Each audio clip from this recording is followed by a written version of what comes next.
Hello sa inyong lahat!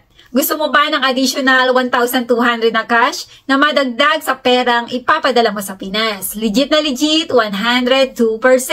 Siguradong instant dagdag papasko or pandagdag panghanda nila sa Pinas. Napakasimple ng inyong dapat gawin. Mag-install ka lang ng Sendwave apps. Ito yung application na pwede mong gamitin para makapag-send ka ng pera sa Pinas nang walang binabayaran na charge. Hindi ka na naabalang pumunta sa remittance center at pumila. Pipindot ka lang sa inyong cellphone at may papadala mo na agad ang pera. Mataas din ang rate lalo na sa mga bagong user. At kapag ginamit mo ang promo code ko na 409W0, instant 20 euro ang ibibigay sa iyo sa unang padala mo. Kaya ano pang inaantay mo? Samantalahin mo na. Pwede mong i-check muna kung totoo ba ang mga sinasabi ko.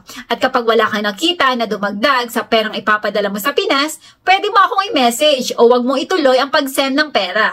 Wala kang dapat alalahanin dahil safe na safe ang pera mo dito. Millions na ang user ng apps na ito, kaya subok at mapagkakatiwalaan. Pwede kang magpadala ng maliit na halaga, for example, 1,000 pesos lang, para masigurado mo na legit at totoo ang mga sinasabi ko. In fact, ang daming artista ang nagpo-promote nito. Kaya try mo na. Ang kailangan mo lang para magamit mo ito ay meron kang online banking. Dahil automatic nilang kakaltasin sa account mo ang pera na ipapadala mo.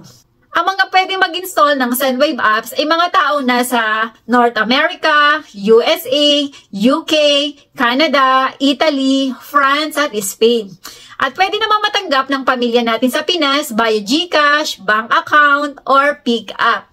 Kaya ano pang inaantay mo? Sabi nga nila, to see is to believe. Kaya i-try mo na. Kapag hindi totoo ang mga sinasabi ko, i-message mo na ako.